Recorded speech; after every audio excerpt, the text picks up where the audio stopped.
esperanza.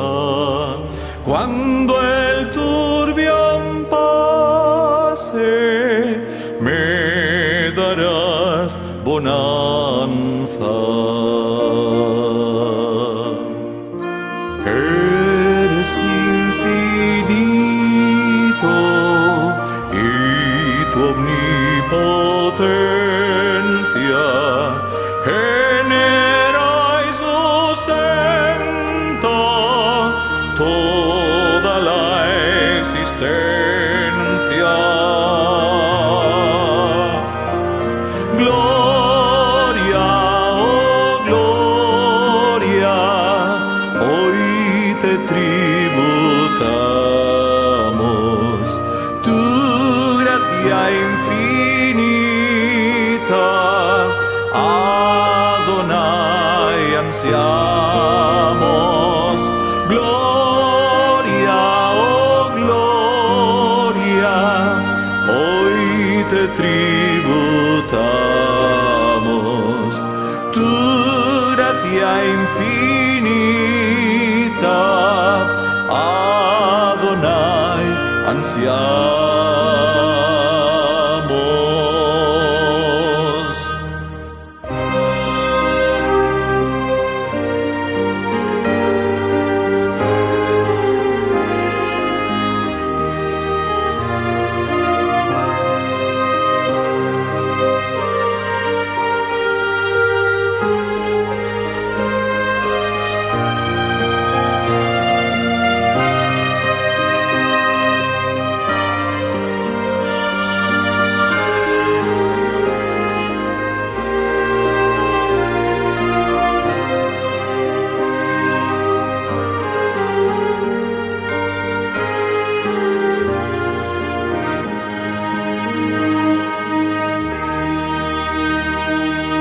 Del amor la fuente, misericordioso, amplio en perdonar, tierno y bondadoso.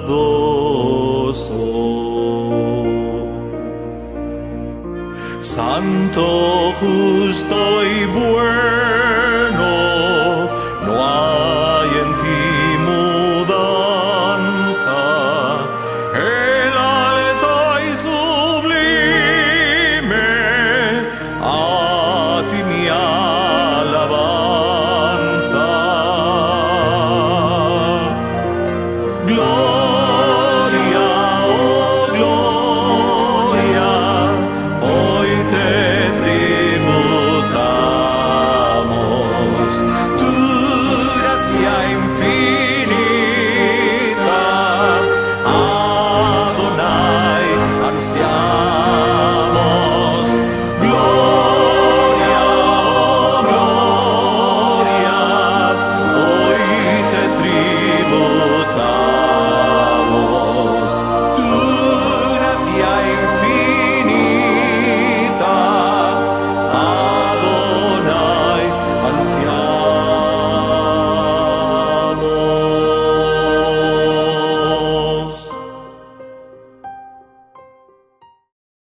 Amado Dios, te adoramos y alabamos.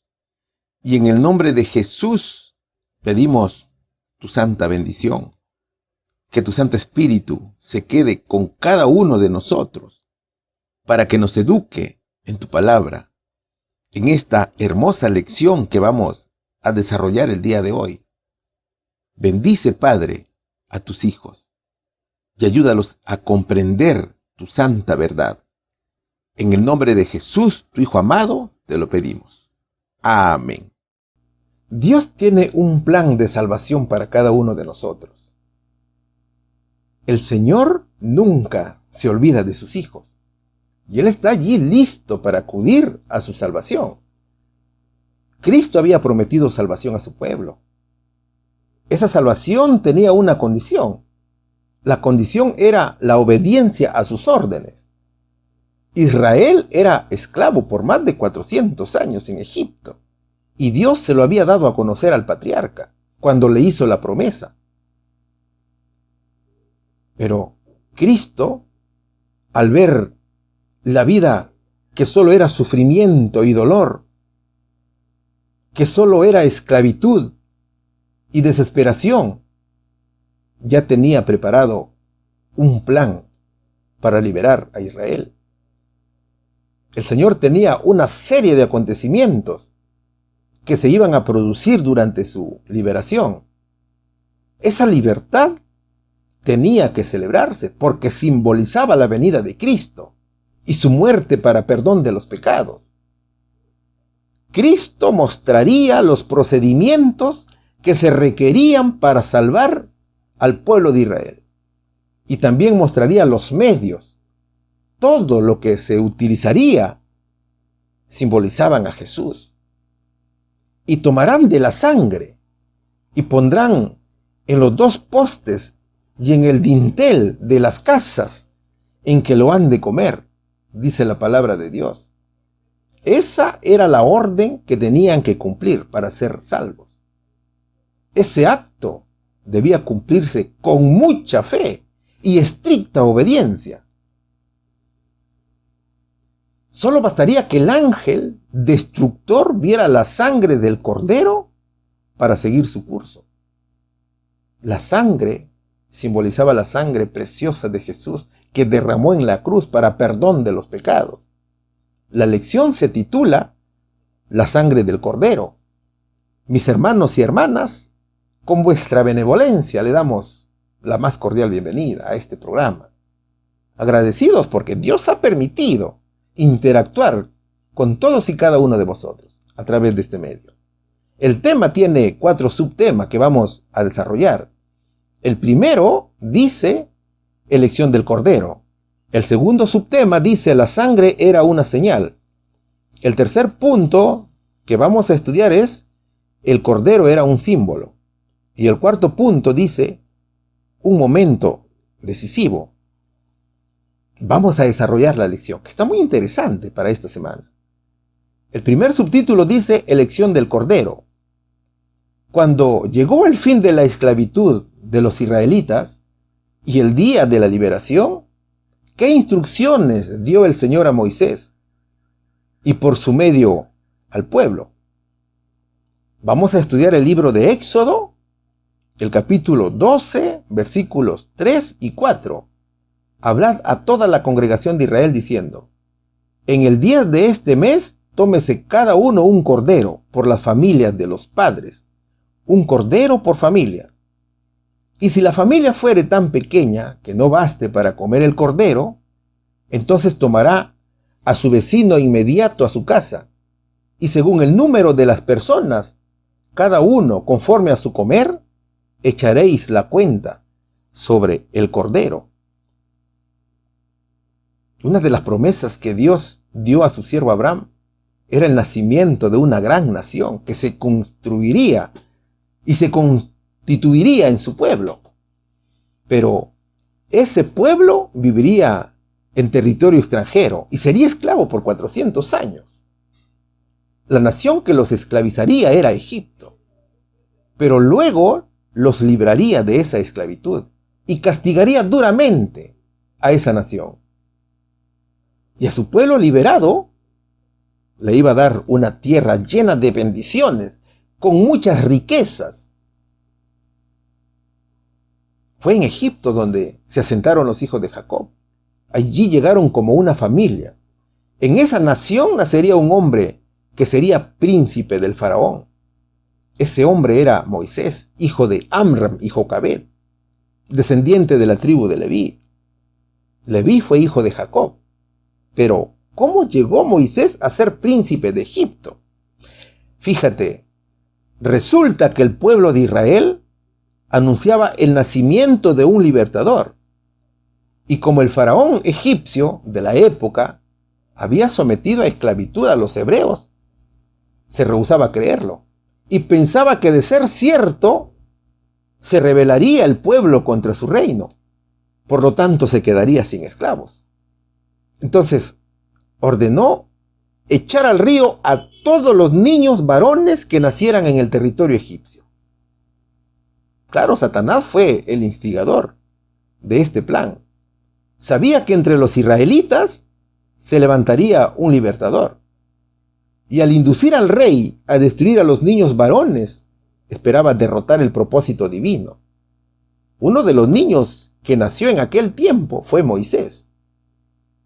Pero sus padres, con el fin de salvarle la vida, lo pusieron en una canasta hecha de juncos. Y la fe en Dios fortaleció sus corazones y no temieron al mandamiento del rey. Entonces, Moisés, guiado por Dios, fue encontrado entre las plantas del río por la hermana del faraón, y fue ella quien lo crió. Fíjate, mi hermano, en la corte del faraón, Moisés recibió la más alta educación civil y militar, llegando a ser príncipe de Egipto. Moisés fue instruido en toda la sabiduría de los egipcios y era poderoso en sus palabras y obras, como lo dice Hechos capítulo 7, versículo 22. El mismo decreto que condenaba a muerte a los niños hebreos había sido usado por Dios para educar y adiestrar al futuro caudillo de su pueblo. Moisés vivió 40 años en Egipto, hasta que un día se enteró que él también era hebreo. Y al ver que un egipcio golpeaba a unos de sus hermanos, tuvo que intervenir y mató al egipcio. Entonces tuvo que huir y vivió como pastor de ovejas en tierras de Madián. El Señor fue quien dirigió su marcha y encontró asilo en la casa de Jetro, sacerdote y príncipe de Madián, que también adoraba a Dios. Fue allí donde se casa con Séfora. Y fue allí donde sería educado espiritualmente por Dios durante 40 años. Así como Juan Bautista fue educado en el desierto, también Moisés lo fue. Hasta que llegó el momento en que tendría su encuentro con el Señor en el monte Sinaí, donde recibiría la orden de liberar a su pueblo. Esa orden fue dada por Dios. Los israelitas eran muy numerosos y fuertes en extremo. Muchos de ellos eran obreros capacitados y entendidos y contribuían grandemente a la riqueza de la nación egipcia. El rey necesitaba de esclavos para la construcción de sus magníficos palacios y templos. Entonces Dios envió a Moisés a salvar a su pueblo. Sin embargo, muchos hebreos eran incrédulos. Pero a pesar del rechazo, Moisés siguió cumpliendo la orden de Dios. El Señor, por medio de Moisés, envió muchos mensajes al faraón de dejar libre a su pueblo. Y antes de enviar cada plaga, Moisés anunciaría la orden y las consecuencias que acarrearía la desobediencia de la palabra de Dios. Allí Dios estaba dando la oportunidad al rey para que se arrepintiera y evitara la catástrofe, su destrucción. Claro, siempre y cuando el rey así lo quería, ¿no es cierto? O sea, Dios no quería que el faraón sufriera castigo. Cristo solamente quería que el faraón obedeciera su orden. El Señor daría a los egipcios la oportunidad de darse cuenta que su sabiduría era vana y que sus dioses no tenían poder sobre él. Egipto tenía varios dioses. Mira, cada castigo sería seguido de uno más severo todavía. Pero como el gobernante se rehusó a dejarlos libres, comenzaron a llegar las plagas una tras otra. El castigo era con 10 plagas, de las cuales 9 ya se habían producido. Estas plagas que ya habían sufrido parecían insoportables y los egipcios estaban llenos de miedo. Muchos de ellos que adoraban al faraón como representante de su Dios se convencieron que se estaban oponiendo a un Dios que hacía de todos los poderes de la naturaleza los ministros de su voluntad. Ahora, pon atención aquí. Todas las plagas solamente afectaban a los egipcios, al pueblo de Dios no le sucedía nada. Ellos estaban protegidos por la gracia de Dios. Solamente faltaba una plaga, que era la más letal. Era la muerte de los primogénitos de Egipto. Y antes de ejecutar esta sentencia, el Señor, por medio de Moisés, instruyó a los hijos de Israel acerca de su salida de Egipto, sobre todo para librarlos de una muerte inminente. La última plaga serviría para que Dios instituya la fiesta de la Pascua como un acto conmemorativo de la liberación de Israel de Egipto y de su adopción como pueblo escogido de Dios. Mira, cuando Israel entró en Egipto, lo hizo como una familia, ¿cierto? Era la familia de Jacob, pero ahora la salida sería como una gran nación. Lo importante aquí es que Dios puso énfasis sobre la familia. Es que la familia fue quien dio lugar a la formación de la nación. Entonces, Dios va a ordenar a Moisés lo siguiente: hablad a toda la congregación de Israel diciendo: en el día de este mes tómese cada uno un cordero por la familia de los padres. Un cordero por familia, dice Éxodo capítulo 12, versículo 3. El verso menciona a dos elementos importantes: al cordero y a la familia. O sea, Israel haría lo mismo que el Señor ordenó a Adán y Eva. Y lo que hicieron además Abraham, Isaac y Jacob.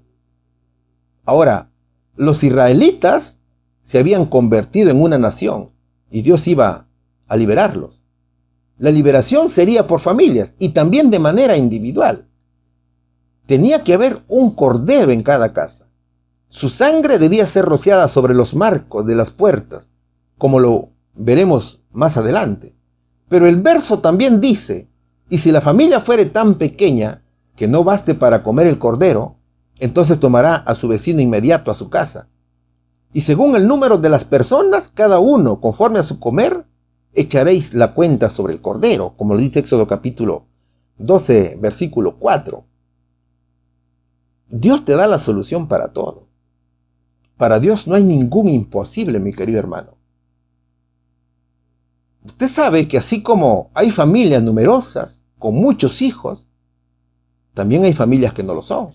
Por ejemplo, si un hombre y una mujer no tuviesen hijos, o tuviesen hijos casados que viviesen de manera independiente a sus padres, un cordero sería mucho para ellos.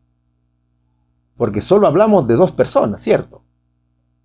Es en este caso que la pareja tenía que unirse con sus vecinos, que estuviesen casi en la misma situación.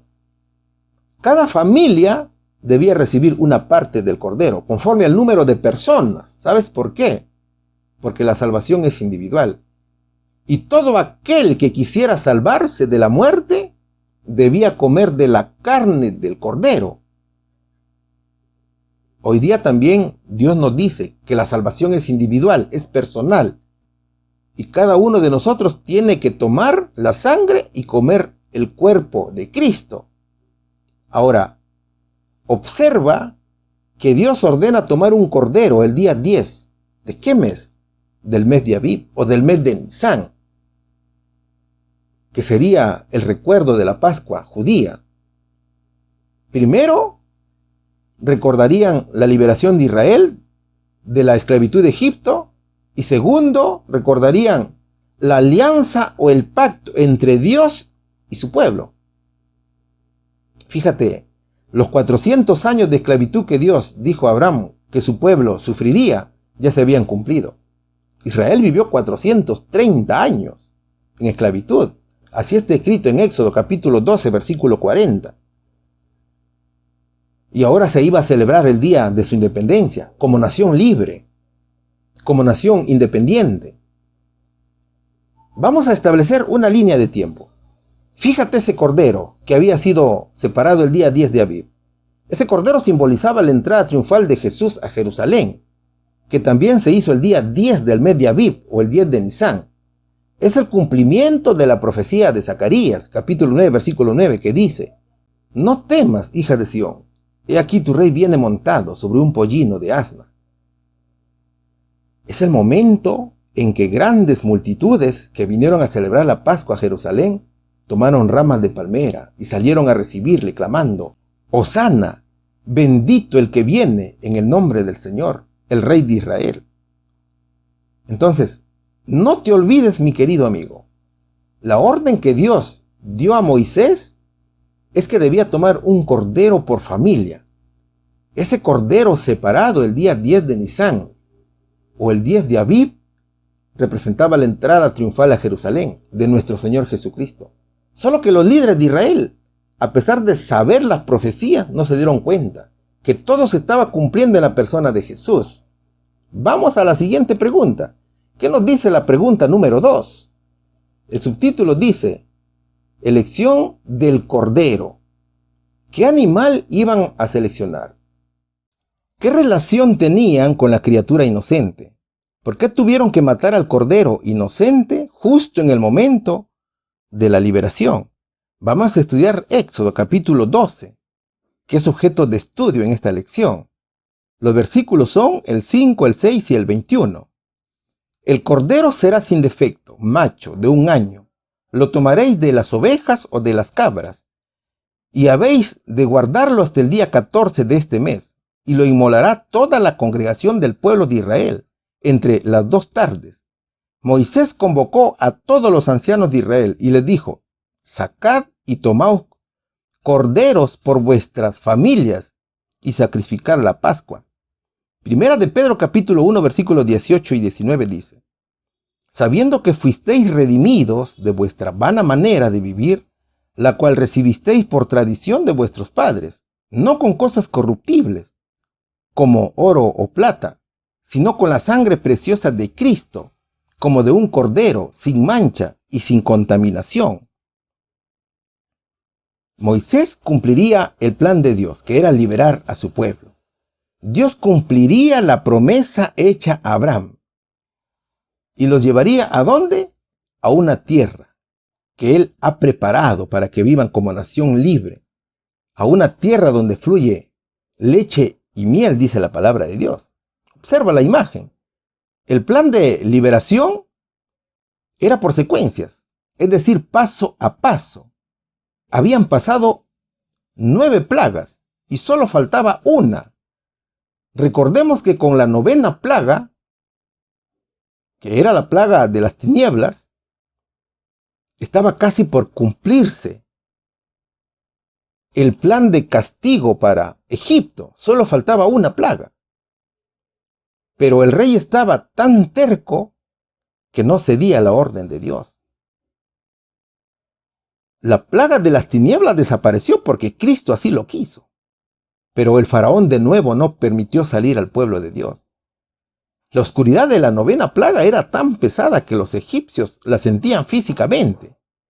Es que esta plaga enviada por Dios se trataba de un ataque directo al faraón, ya que Ra era el dios sol y el faraón adoraba a este dios. La plaga de las tinieblas demostraba que el Dios de Moisés era más poderoso que el Dios del faraón. Entonces, frente al capricho y resistencia del rey, llegaría la 10ª y última plaga, que era la muerte de todos los primogénitos de Egipto. Es decir, los primogénitos de los hijos del sol, entre ellos el hijo del faraón. Y Cristo mismo se iba a simbolizar con el Cordero Pascual, que con su sangre iba a proteger a su pueblo del ángel de la muerte. El primer acto para proteger al pueblo de la muerte fue separar al Cordero. Pero ¿qué características tendría ese Cordero? Vamos a leer nuevamente los versos de Éxodo, capítulo 12, versos 5, 6 y 21. El Cordero será sin defecto, macho de 1 año, lo tomaréis de las ovejas o de las cabras, y habéis de guardarlo hasta el día 14 de este mes. Y lo inmolará toda la congregación del pueblo de Israel, entre las 2 tardes. Moisés convocó a todos los ancianos de Israel y les dijo: sacad y tomad corderos por vuestras familias y sacrificad la Pascua. ¿Por qué el cordero debía ser sin defecto?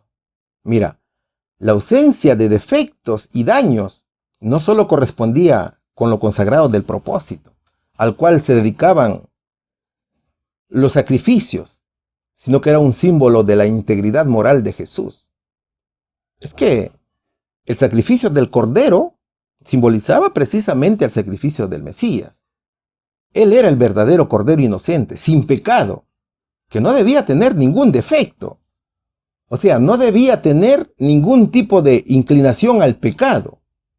La verdadera ofrenda debía ser inocente, pura, santa, perfecta. ¿Y por qué el Cordero debía ser macho? Porque reemplazaría al primogénito masculino de la familia. El animal no debía exceder los 12 meses de edad. Claro, en caso pasara el año ya no sería cordero, sino sería carnero, ¿cierto? Ahora, el día 14 del mes de Nisán o el mes de Abib era un día de preparación de la Pascua. Y el animal se debía sacrificar entre las 2 tardes, o sea, entre las 12 del mediodía y 6 de la tarde aproximadamente. Fíjate, el cordero para ser considerado apto tenía que ser minuciosamente revisado. El animal debía cumplir con todas las exigencias de Dios. Solo así se consideraba apto para el sacrificio, ¿ves? Entonces llegó la hora de sacrificar el cordero, y Moisés ordenó sacrificar la Pascua.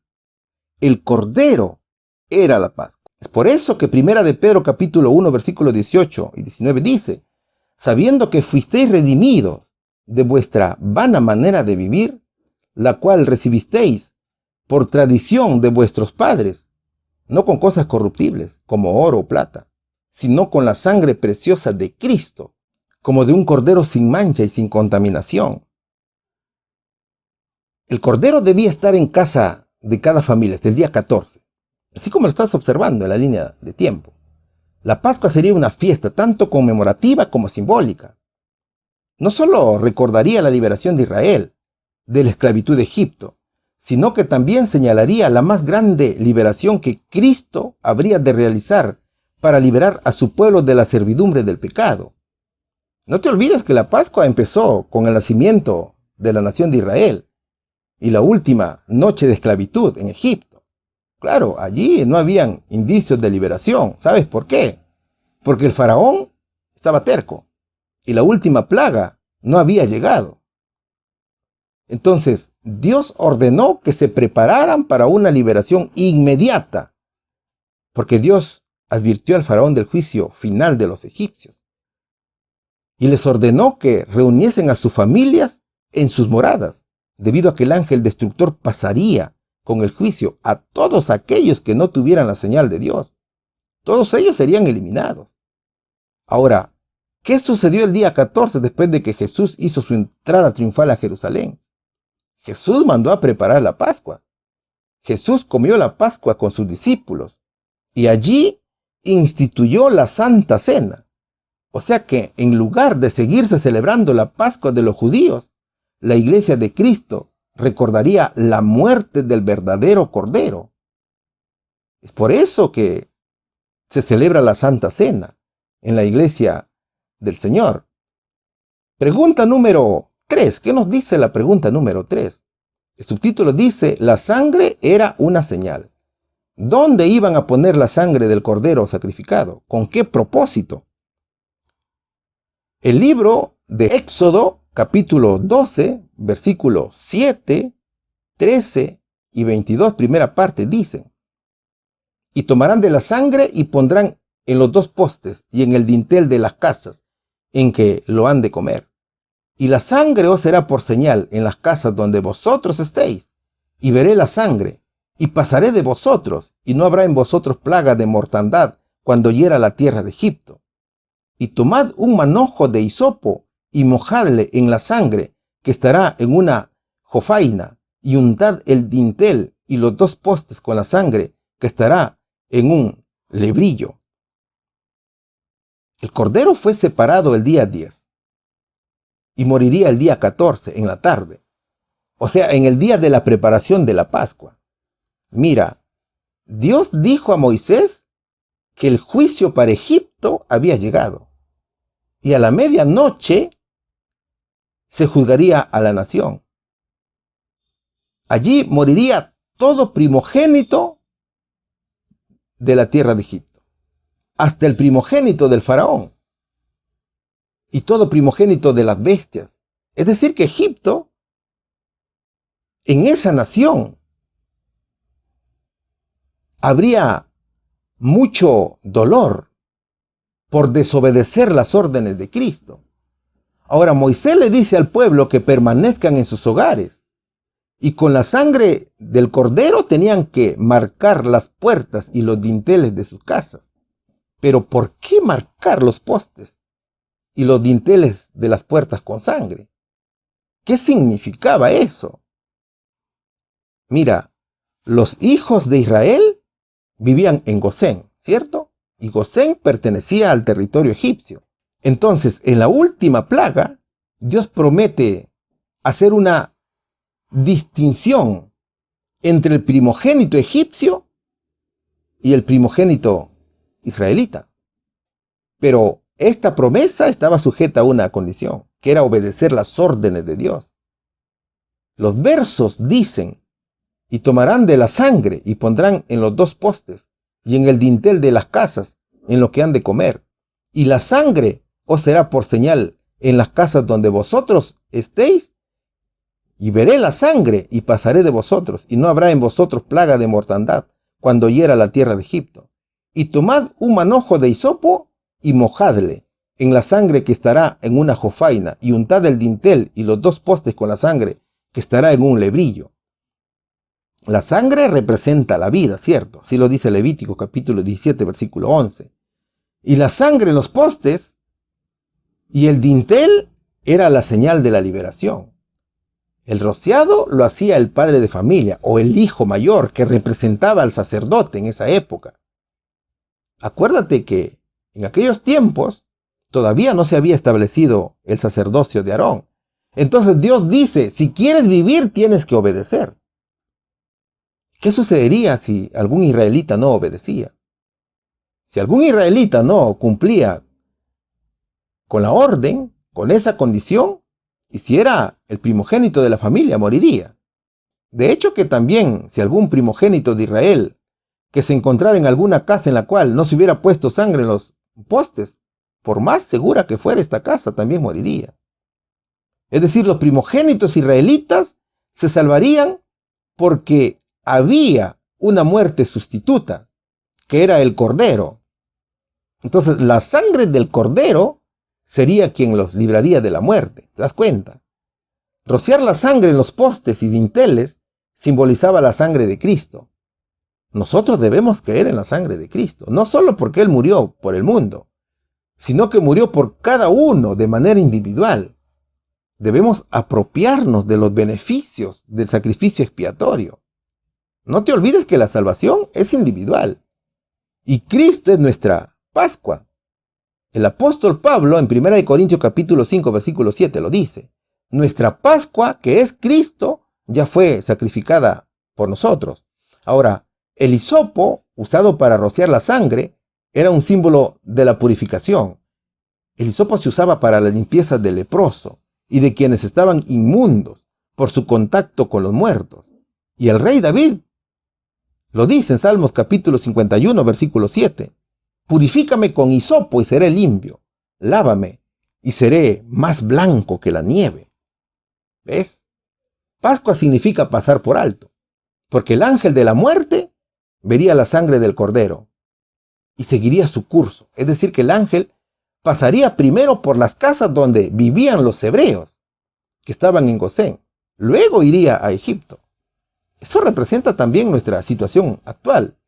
El juicio investigador ha comenzado por el pueblo de Dios. Luego será para los impíos, que aquí son representados por los egipcios. Mira, la sangre del Cordero, la sangre de Cristo, es la que nos salva del juicio. Aquel que crea que no necesita de su sangre ni de su salvación, estará condenado a la muerte eterna. Es la sangre de Jesús derramada en la cruz que nos salva de las consecuencias del pecado. Solo los méritos de Cristo son los únicos que pueden evitar el juicio y la condenación del hombre caído. Entonces, mira, siguiendo la línea de tiempo, corresponde indicar que además de tomar el cordero, que fue el día 10, y de sacrificarlo el día 14, el pueblo tenía que rociar su sangre en los postes y dinteles.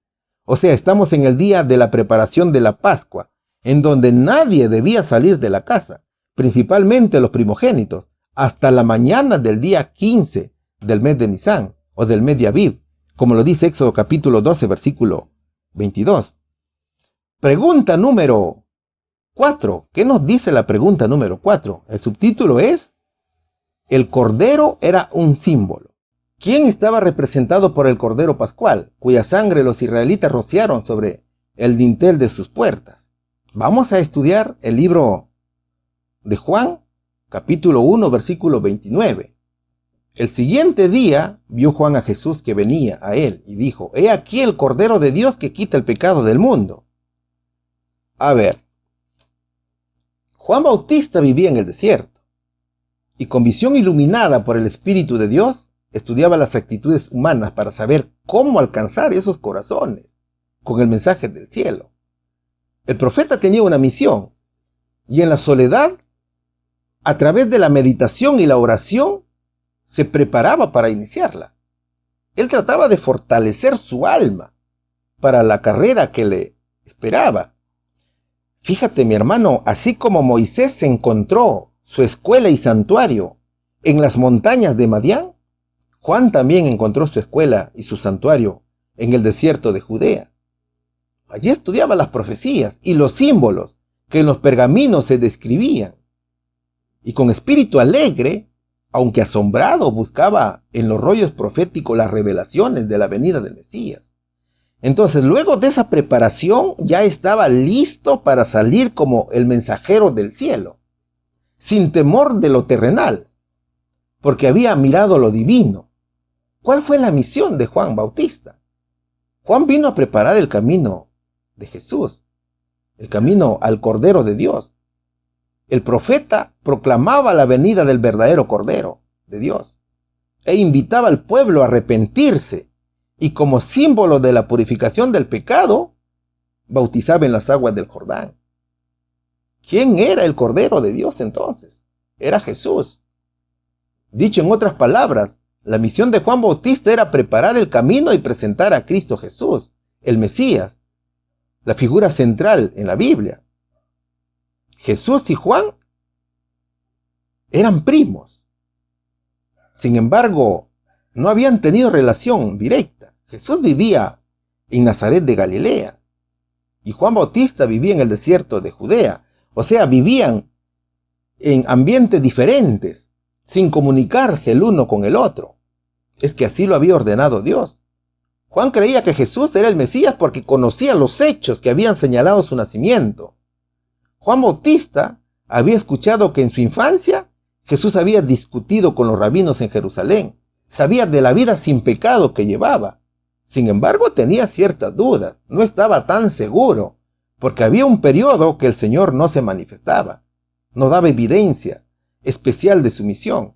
Y eso daba ocasión a dudar de que fuese ser el prometido. Por eso mandó a sus discípulos a preguntar a Jesús si es que él era el Mesías o había que esperar a otro, como lo dice Lucas capítulo 7, versículo 20. O sea, Jesús no se manifestaba porque todavía no había llegado su hora, todavía no había llegado su tiempo. Así lo dijo el mismo Señor en el libro de San Juan capítulo 7, versículo 6. Pero Juan también era un hombre de mucha fe. Dios le había revelado que el Mesías vendría a pedirle el bautismo. Entonces, se le daría una señal de su carácter divino. De esa manera podía presentarlo al pueblo.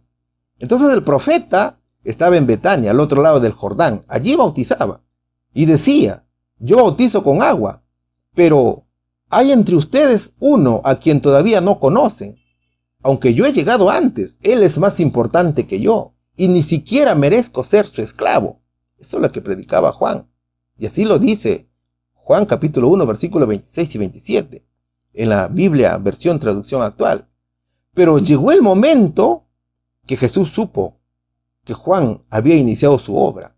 Y viniendo desde Galilea, llegó al Jordán donde estaba Juan. Y cuando vino para ser bautizado, Juan reconoció en el Señor una pureza de carácter que nunca había percibido en otra persona. Su presencia era santa e inspiraba reverencia. El profeta nunca había tenido contacto con hombre alguno que irradiase una influencia tan divina. Entonces Juan se negaba a bautizarlo. El profeta se preguntaba: ¿cómo puedo yo, que soy pecador, bautizar al que es santo, sin pecado, sin mancha? ¿Cómo es posible que Jesús se someta a un rito de arrepentimiento, que es una confesión de culpa, que debe ser lavada, si él no lo necesita porque es santo? Eso se preguntaba Juan. Luego de esto, Jesús pidió ser bautizado por el profeta, pero Juan no quería hacerlo y decía: yo no debiera bautizarte, más bien tú deberías bautizarme a mí. Pero aquí Jesús le ordena al profeta: hazlo así por ahora, pues debemos cumplir con lo que Dios manda, le dijo el Señor, como está escrito en Mateo capítulo 3, versículos 14 y 15. Entonces el profeta obedeció la orden y bautizó al Señor. Después de ser bautizado, se abrieron los cielos y el Espíritu de Dios descendía como paloma y venía sobre Jesús.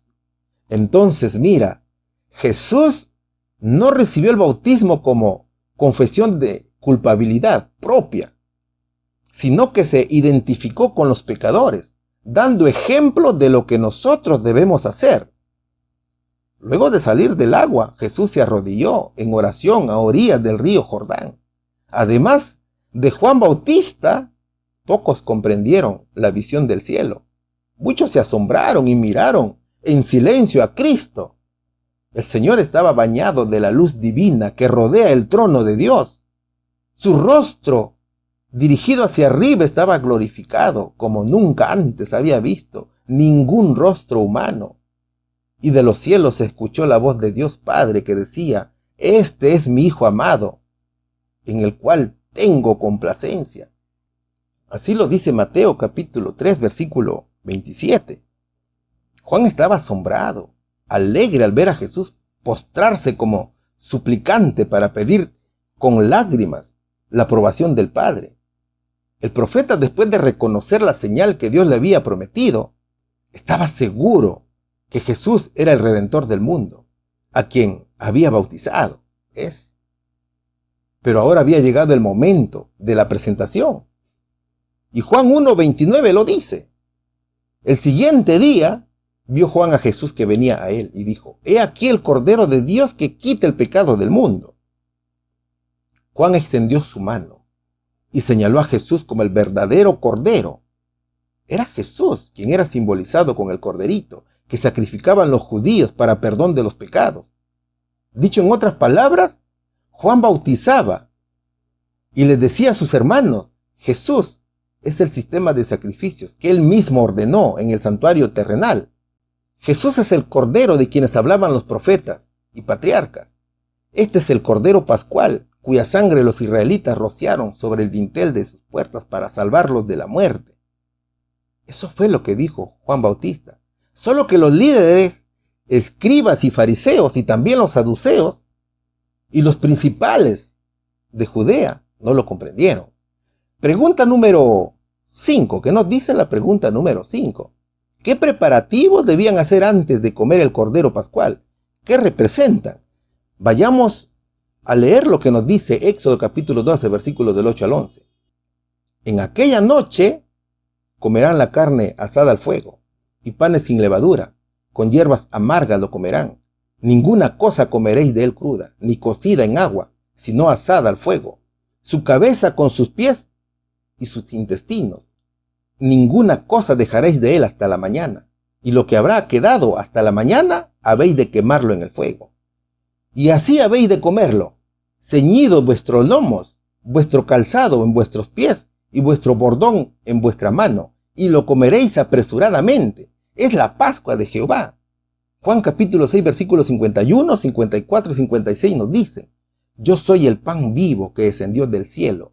Si alguno comiere de este pan, vivirá para siempre. Y el pan que yo daré es mi carne, la cual yo daré por la vida del mundo. El que come mi carne y bebe mi sangre, tiene vida eterna. Y yo le resucitaré en el día postrero. Y el que come mi carne y bebe mi sangre, en mí permanece, y yo en él. Qué hermoso, ¿verdad? Qué bonito estos versos que nos presenta el Señor. Cada instrucción respecto al Cordero Pascual era específica. Luego de poner la sangre en los postes y dinteles de la puerta, correspondía a la preparación. El Cordero había prepararse entero, sin quebrar ninguno de sus huesos, y asado en el fuego. Ponga atención a los versos, vamos a leerlos una vez más, para que nos quede claro. Y aquella noche comerán la carne asada al fuego, y panes sin levadura, con hierbas amargas lo comerán. Ninguna cosa comeréis de él cruda, ni cocida en agua, sino asada al fuego, su cabeza con sus pies y sus intestinos. Ninguna cosa dejaréis de él hasta la mañana, y lo que habrá quedado hasta la mañana, habéis de quemarlo en el fuego. Así lo dice Éxodo capítulo 2, versículos del 8 al 10. El cordero se inmoló el día 14. Y también el día 14 se preparó. Era la preparación de la Pascua, o la preparación de la liberación de Israel, de la esclavitud de Egipto, ¿cierto? El cordero debía comerse la noche del 15 del mes de Abib, o del mes de Nisán. ¿Sabes por qué? Porque esa noche se pasaba de la esclavitud a la libertad. Entonces, ese cordero debía comerse si solamente había sido asado al fuego. O sea, el cordero debía entrar en contacto con el fuego y no se le debía quebrar ningún hueso. Fíjate, a Cristo, cuando estuvo en la cruz, no se le quebró ningún hueso, como lo dice Juan capítulo 19, versículo 36. Es decir, que la integridad del cordero asado representaba la plenitud del sacrificio de Jesús. ¿Qué más dice el verso? El verso dice que se debía comer con panes sin levadura. ¿Qué significan los panes sin levadura? ¿Te has puesto a pensar eso? ¿Qué produce la levadura? La levadura produce fermentación, ¿cierto? Por lo tanto, es símbolo natural de impureza y de corrupción moral. Dicho en otras palabras, la levadura simboliza la maldad, el ego, la envidia, el orgullo. Entonces, los panes sin levadura no solo simbolizan a Jesús, que es el alimento espiritual de su pueblo, sino que también simbolizan al pueblo de Dios, que por la sangre del Cordero ha sido limpiado de sus pecados o de sus maldades, ¿ves? La levadura también estaba excluida de las ceremonias donde se usaban cereales, como lo dice Levíticos capítulo 2, versículo 11. Es por eso que Pablo decía en 1 Corintios, capítulo 5, versículos 7 y 8. Dejen de pecar. El pecado es como levadura vieja, que a todos echa a perder. Si dejan de pecar, serán personas nuevas, como los panes nuevos y sin levadura que se comen en la Pascua. Nuestra nueva vida es como la fiesta de la Pascua. Nuestro Cordero de la Pascua es Cristo, que fue sacrificado en la cruz. Nosotros somos como el pan de la fiesta y debemos ser como el pan sin levadura, es decir, sinceros y honestos. No seamos malos ni hagamos daño a nadie, pues seríamos como el pan que se hace con levadura vieja. Así lo decía Pablo. Y así está escrito en la Biblia, la Nueva Traducción Actual, ¿cierto? El verso también dice que además de los panes sin levadura, el cordero debía comerse acompañado con hierbas amargas. ¿Y qué significan las hierbas amargas? Significa que Israel debía recordar que fueron esclavos y tuvieron amargos sufrimientos en la tierra de Egipto. Las hierbas amargas representan la amargura, que es vivir en el sufrimiento de este mundo y del cual debemos estar deseosos de salir. También se ordenó no comer ninguna cosa cruda. Esta orden era necesaria debido a que los pueblos paganos con frecuencia comían carne cruda en sus comidas ceremoniales presentadas a sus dioses paganos. toda la carne había de ser consumida en una comida para que no hubiera putrefacción. Eso significaba que el cuerpo de Cristo no vería corrupción, como ya lo hemos visto en las lecciones anteriores. ¿Te das cuenta? Ahora, si en caso quedaba algo del cuerpo del cordero asado, debía ser quemado, a fin de evitar precisamente la profanación del símbolo sagrado del cuerpo de nuestro Señor Jesucristo. Fíjate, la orden también decía, y así habéis de comerlo, ceñidos vuestros lomos, vuestro calzado en vuestros pies, y vuestro bordón en vuestra mano, y lo comeréis apresuradamente. Es la Pascua de Jehová, dice Éxodo capítulo 2, versículos del 8 al 11. La primera Pascua fue un evento especial. Los hijos de Dios debían estar listos para el viaje. Por ejemplo, la tradición decía de que no era costumbre llevar zapatos dentro de la casa o durante las comidas. Pero ese día debían estar listos, porque no sabían el momento cuando habrían de partir de viaje. Y debían de quemar los huesos del cordero antes de partir. Por lo tanto, debían de completar la comida en el tiempo más corto posible. Los hijos de Dios sabían que las vidas de sus primogénitos dependían de obedecer con las órdenes de Dios. Entonces, la carne debía comerse totalmente y deprisa. Ahora, para alcanzar el perdón de nuestros pecados, no basta solo con creer en Cristo. Por medio de su palabra, debemos recibir por fe y de manera constante su fuerza y su alimento espiritual. Es por eso que el mismo Señor decía en Juan capítulo 6, versículos 51, 54, 56, yo soy el pan vivo que descendió del cielo. Si alguno comiere de este pan, vivirá para siempre. Y el pan que yo daré es mi carne, la cual yo daré por la vida del mundo. El que come mi carne y bebe mi sangre tiene vida eterna, y yo lo resucitaré en el día postrero. El que come mi carne y bebe mi sangre, en mí permanece, yo en él. El Cordero era Jesús, que vino a dar su vida por el mundo, y fue presentado por Juan Bautista cuando dijo, miren, allí está el Cordero de Dios que quita el pecado del mundo. El pan sin levadura es Jesús, así como también el maná que bajó del cielo. Entonces, Jesús es el pan que vino del cielo. O sea, así como tenemos un cuerpo físico que necesita alimentarse para sostener la vida y el vigor, también tenemos un cuerpo espiritual que necesita de alimento. Es que el alma debe comunicarse sin cesar con Cristo, sometiéndose y dependiendo totalmente de Él. Ese alimento para el espíritu es el Señor Jesucristo, es la palabra de Dios. Y si comemos su cuerpo y bebemos su sangre, viviremos para siempre.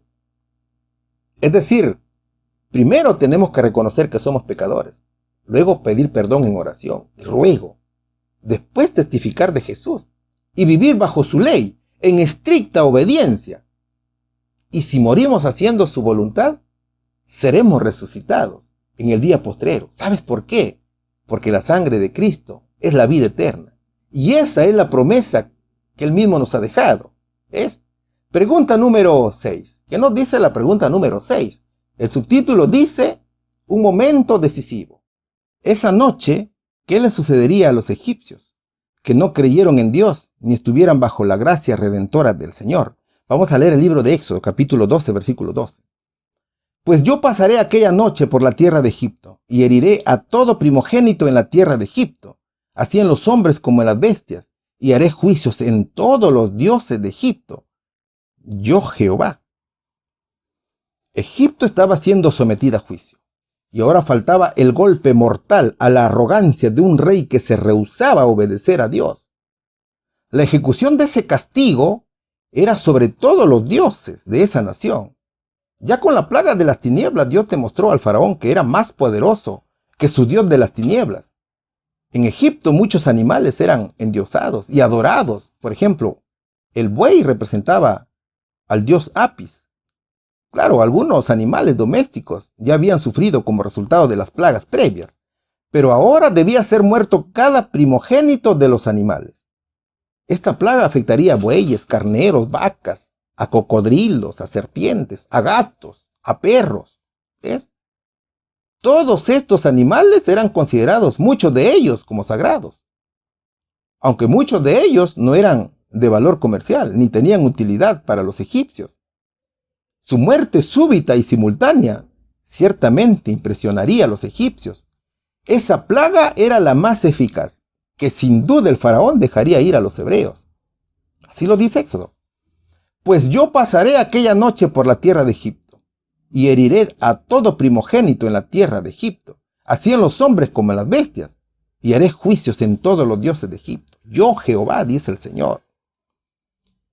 O sea, el ángel pasaría en la noche del día 15. Y la orden de Dios era que mientras caían sobre la tierra de Egipto los juicios de Dios, los hebreos mantuvieran a sus hijos dentro de sus casas y estuvieran listos a su ganado en sus campos para el momento de salir libres. También hoy, mis hermanos, estamos a puertas de ser liberados de la esclavitud del pecado. Y el Señor nos dice, tienes que estar preparado, tienes que comer mi carne y mi sangre tienes que tomar. Cristo dice, el mundo es peligroso y cuida a tus hijos, apártalos del mundo. Tenemos que enseñarles a ellos que los mandamientos de Dios significan mucho más de lo que nos imaginamos. Fíjate, el Padre que roció la sangre en los postes y en el dintel de las puertas, tan luego terminó de cumplir con esa orden, estuvo con sus hijos, y deprisa y en silencio comió el cordero pascual. Israel con reverente temor oró. El corazón de todo primogénito, desde el hombre más fuerte hasta el niño, tembló de miedo, y solo aguardaban la orden para salir. También en estos tiempos el Señor nos dice, acepta mi marca, acepta mi señal, porque pronto enviaré el ángel de la muerte. Pronto irá el ángel destructor a los impíos, y todos los que no tengan mi sello morirán.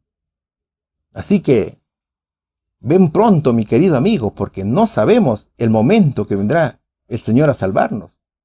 Pero sí sabemos que falta muy poquito tiempo para que venga el Señor.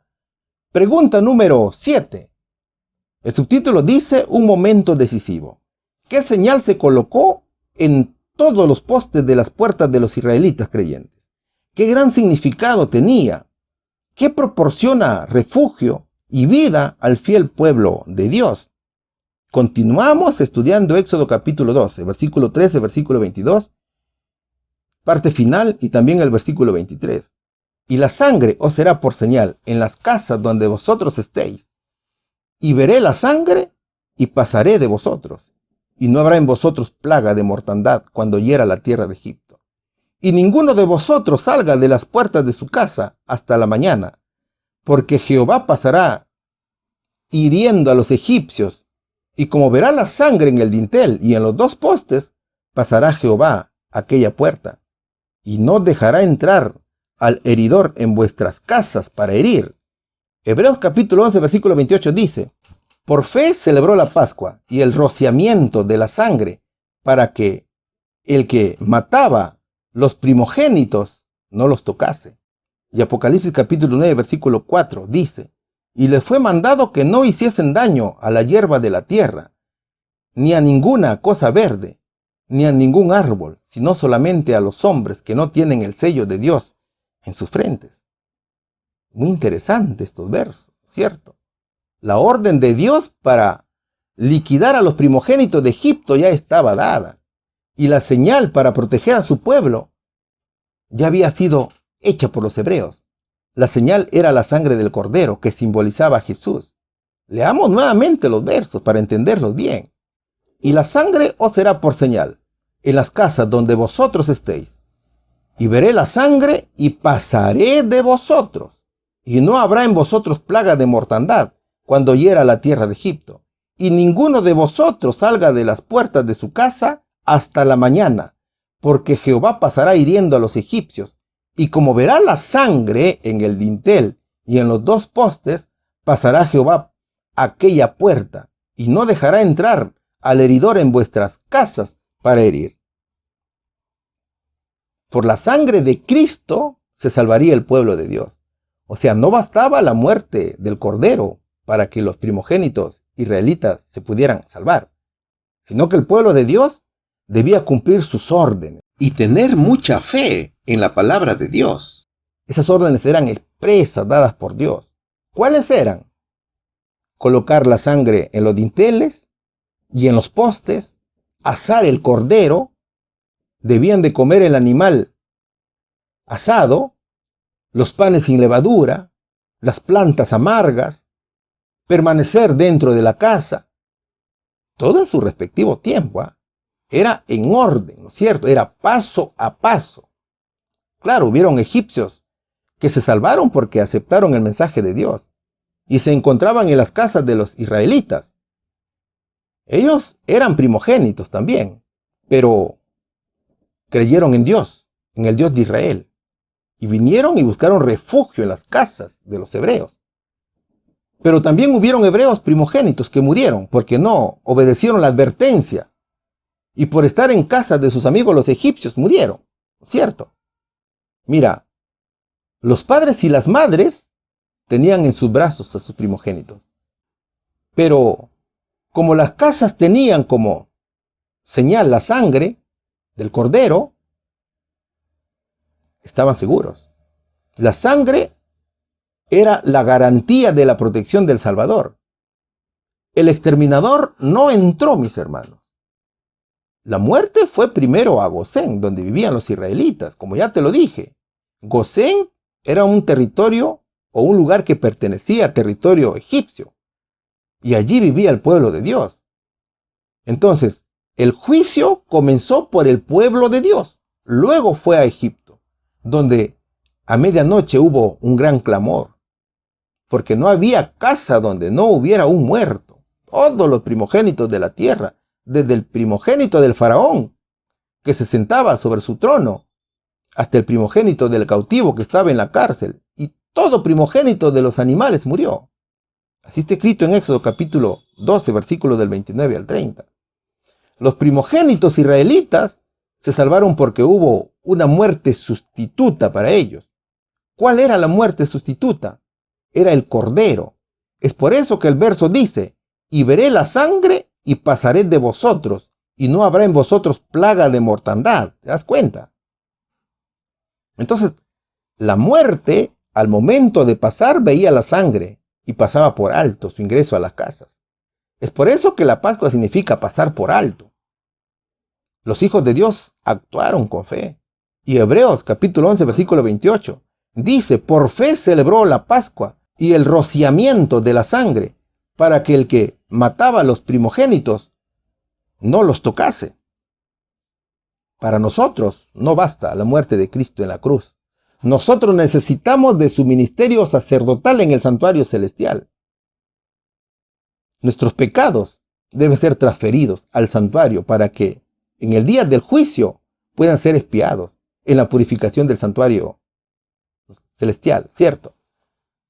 Fíjate, en la purificación del santuario terrenal, únicamente los pecados que habían sido transferidos al santuario eran considerados para el día del juicio simbólico.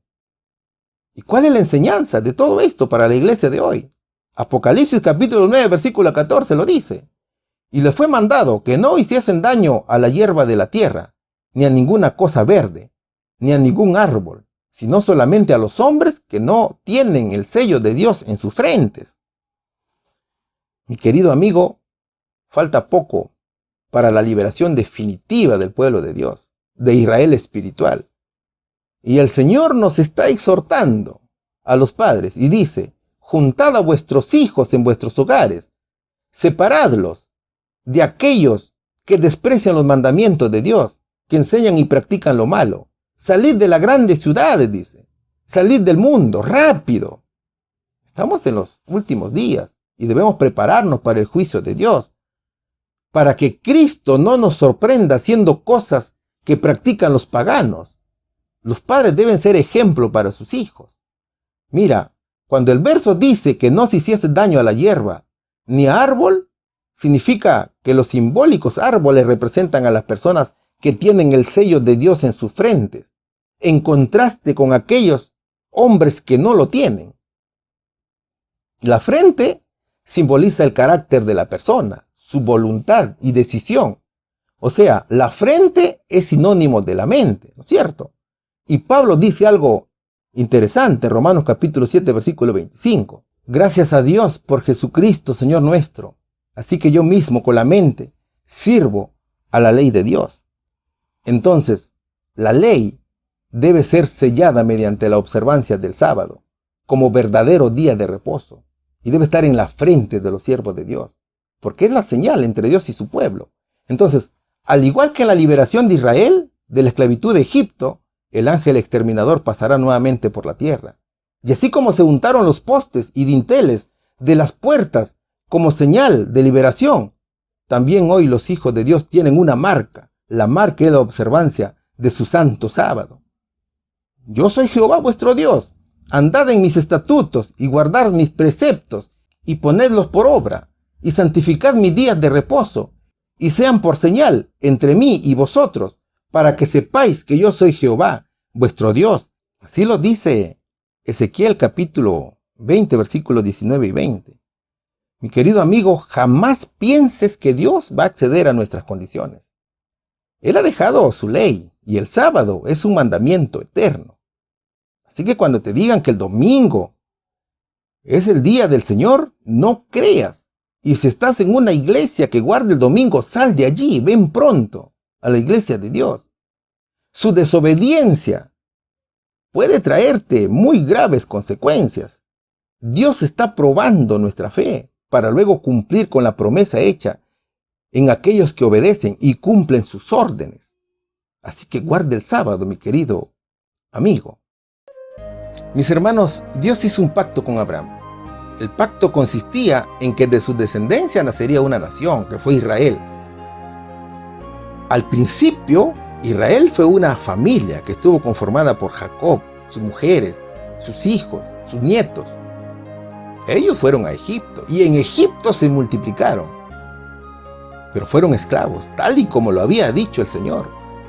Dios dijo que su pueblo sería extranjero y sería esclavo por 400 años. El tiempo de la esclavitud se había cumplido. Y de ese pueblo esclavo y afligido saldría un libertador, que fue Moisés. Moisés fue príncipe, instruido en la casa real del faraón durante 40 años.